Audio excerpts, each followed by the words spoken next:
Hello and welcome to this episode of the Growth Strategist podcast. I'm really happy to be introducing Peter Winick. Peter, how are you? How are you? Thank you.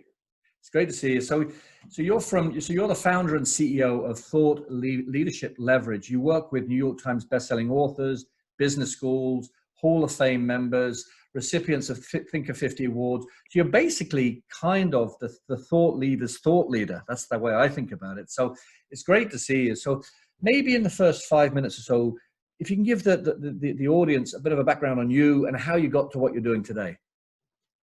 Sure. Well, I'll give you a short answer and then a longer answer. I had a client a couple of years ago that left me a quick voicemail on his way running between meetings. He said, "Oh, Peter, I got to introduce you to someone I know you can help them." And I didn't really have time to explain it all, so I just said, "You're like Jerry Maguire for nerds." So I'm like, okay. At first, I didn't know if that was a compliment or an insult, but I took it as a compliment.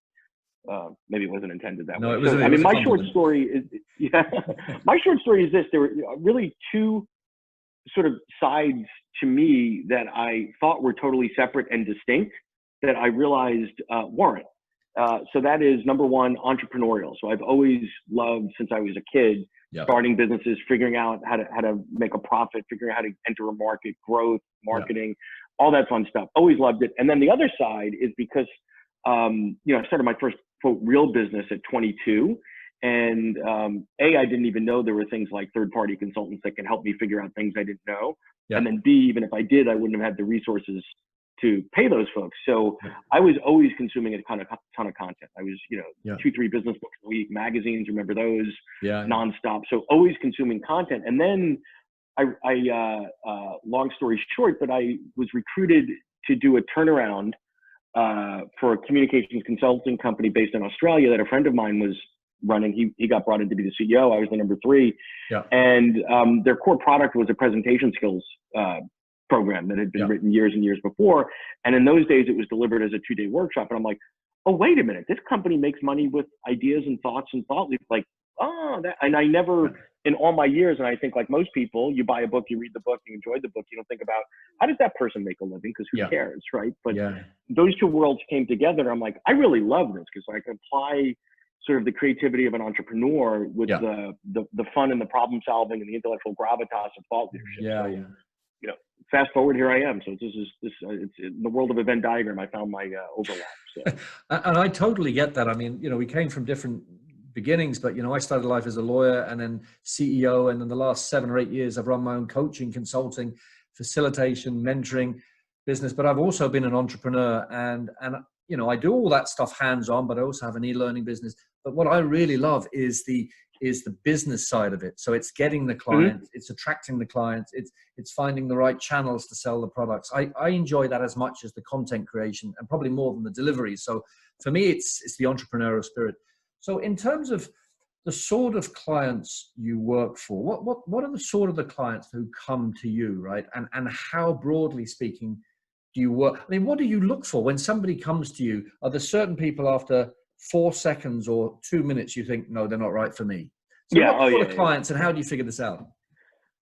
So there's our traditional group that we work with, and we work with really well because we've been doing it for 15 years. And then there's sort of some new things that we're doing. So traditionally, the clients that we work with are thought leaders, academics, a handful of academics at places like Wharton and Yale and London School of Business, consultants, small to mid-sized consultants, could be, one man or one woman show up to maybe $20 million operation, maybe 30, authors, speakers, CEOs. So common thread is that the content is good and it has an application in the business world. What we're horrible at and wouldn't even attempt is direct to consumer. Hey, I've got a get rich quick program, weight loss, love and relationship tips. Anything that's direct to consumer, don't call. We don't know what to do. It's very easy to maintain, very hard to maintain your reputation if you go down that rabbit hole. We haven't even been tempted because I wouldn't even know where to start, quite frankly. I mean, I have no interest in that space and I have no expertise. So much luck doing that as I would being a brain surgeon. But what we look for is someone that their content is good, and that's a subjective term. Good could be based on research. Could be based on how the market resonates. Good could be it's clever. You know, Yeah. it's crafty, it's good. I haven't seen it exactly said that way before. Yeah. Because on the one hand, there's nothing new under the sun. On the other hand, you have to put things out there in a way that are a better mousetrap. Yeah. We look for some proof of concept. So just because you think you're brilliant doesn't mean anything, right? Yeah. But you know, what are the types of responses you're getting from the content? Have you put it out there? And it doesn't need to be incredibly commercially successful, Yeah. but sometimes you can tell from a handful of emails or anecdotes, or let me tell you a story about a coaching client, whatever. And can it scale?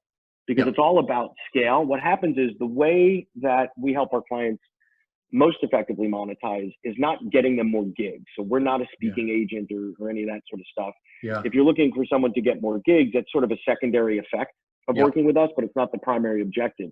We're looking at it going, would a client at a large organization fall in love with that individual and their content and this is the key end, be grateful that it comes in scalable deliverables, right? So that, you know, if somebody falls in love with you, Simon, they can say, great, okay, I can bring you in and pop you in over here and over there and over there, but I have, you know, 73,000 people on staff. How can I give them derivatives of Simon World unless it's digitized for me or could be digitized or represents a scalable, cost-effective solution?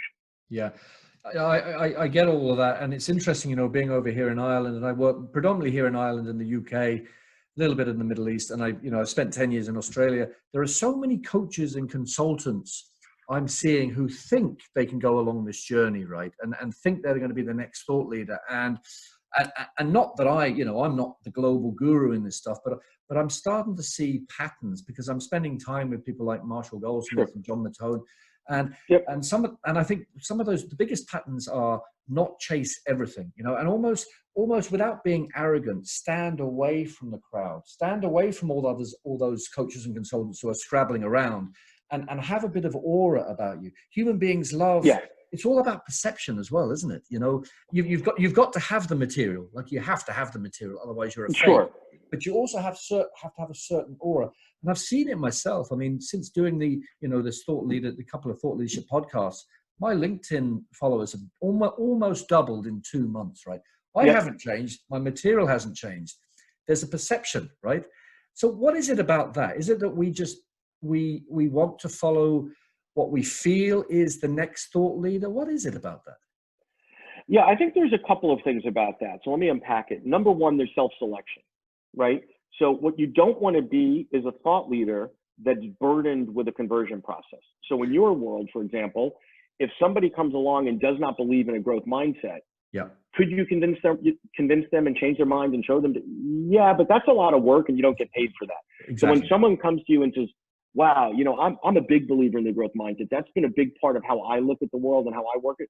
Okay, you're already warm and comfortable. You have this common belief. You have this common perspective of the world. And I think that's a big piece. It's you know, if I'm in a consumer packaged good business and I have to convince people that my brand of cereal is better than the other one, you know, that's going to take zillions of marketing dollars. I'd rather just say, how can I connect with you in an emotional level and an intellectual level at I'd love to, you know, where it feels like I would love to have a cup of coffee and just talk about this with you. How do we resonate? That's number one. Number two is the way to get to most is to get to few. And what I mean by that is some people, rightfully so, might say, well, my content, you know, growth mindset, everybody can benefit from the growth mindset. I mean, this is really applicable to, you know, newly minted managers, to recent grad school kids, to CEOs. And the problem with that is that's wonderful, but unless you're Coca-Cola or Procter & Gamble or Unilever, you don't have the budget to market to everybody. So I'd rather get really tight and really focused and say, yes, although theoretically this could apply to everyone, where I can be most impactful and where I can find them is getting your client avatars defined really tightly. And, you know, to your comment about LinkedIn, the tighter the niche, the easier it is to grow and the easier it is to find them. Yeah. And I've seen that because, you know, just even down to the, you know, the heading and the image at the top of mine, it says growth strategist. I only put that up 2 months ago. Before it was, you know, I drive business, leadership, personal brand growth. I'd say nearly everybody switched off before the second word, right? Well, because it feels like I've read that 22 times on a mission statement somewhere. Exactly. So in terms of, you know, what's happening right now in the world, you know, this is a real circuit breaker, right? No, there's not going to be a human being who's going to forget 2020, mainly for negative reasons, right? And Yeah. so how do you think this year might change or accelerate trends that have been happening before in the whole thought leadership area? For example, will Sure. there be more gender balanced stuff? Will there be softer stuff? Will there be more courageous thought leadership? What do you anticipate So without really having a crystal ball? it's going to be drastic. So I think number one is to realize we're not in a resume situation. We're in a reboot and reinvent situation. Yeah. So initially when this hit, everybody said, okay, when this will be over, unknown period of time, we'll just hit resume. So wherever we were in February, it's like I was watching Netflix, got up to get a snack, and just boom. No. It's like, you were watching Star Wars and come back, and now it's Batman. I mean, it's a totally different game. I agree. What that requires, though, because it's not just picking up where we left off. Usually things happen and there are interruptions to the normal flow. This is redefining the world. Yeah. So number one, you have to take an objective look at your content and say, is my content in vogue, in demand, is relevant anymore? Because let's just go back to February and say, what content has a cyclical nature that parallels the economic cycle. So the things that were in vogue, the things that were in demand is war for talent. Well, guess what? We're not in a war for talent anymore. The employee experience. I can't afford to invest in the employee experience, but I don't know if I have customers, right? Yeah. Collaboration, team building. Not that stuff is bad or no longer valuable. Yeah. It just can't be where I spend my scarce resources. Yeah. So you got to have, so is your content relevant? If not, figure out how to make it closer to impact, to ROI, et cetera. Yeah. So that's the first piece. Second piece is the modality.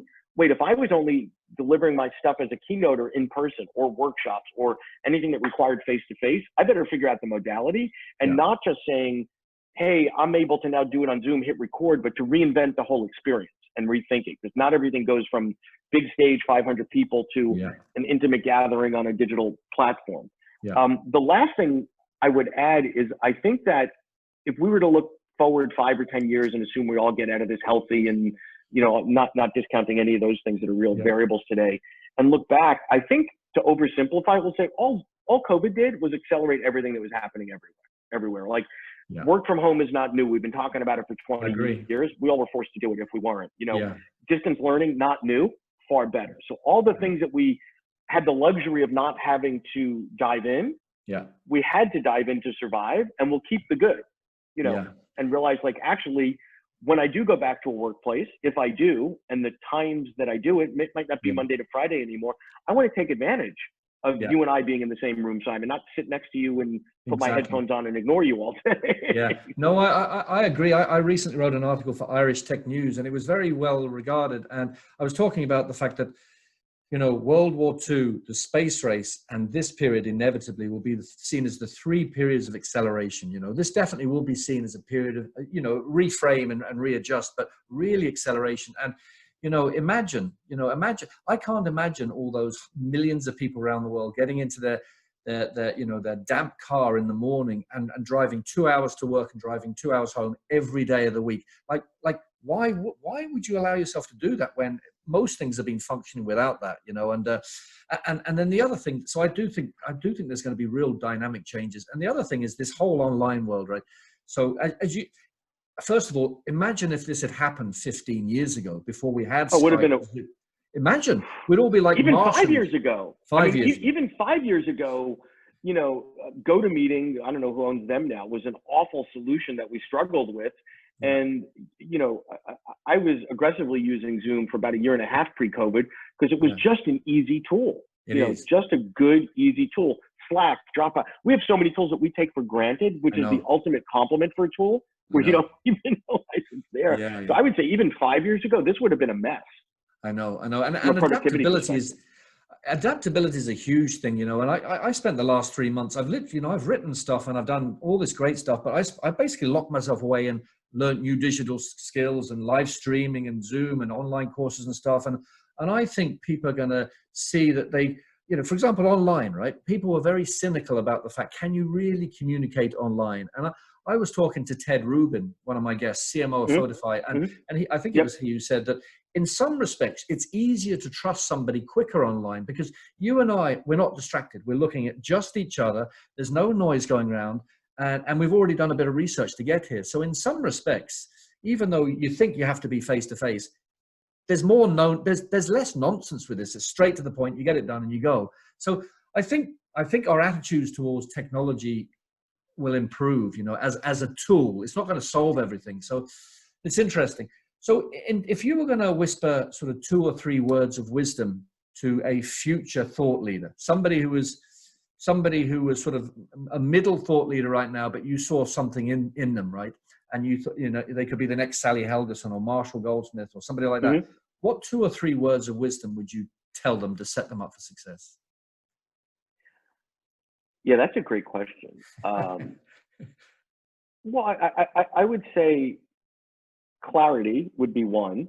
You got to be really clear, because many thought leaders suffer from or are blessed with, depending on your perspective, a mild case, if you will, of ADHD. They're creatives. They like to do stuff. I agree. And unlike a normal business, you know, if you're in the real estate business, you build assets, and then those assets have to yield a dividend. You have to rent them, sell them, etc.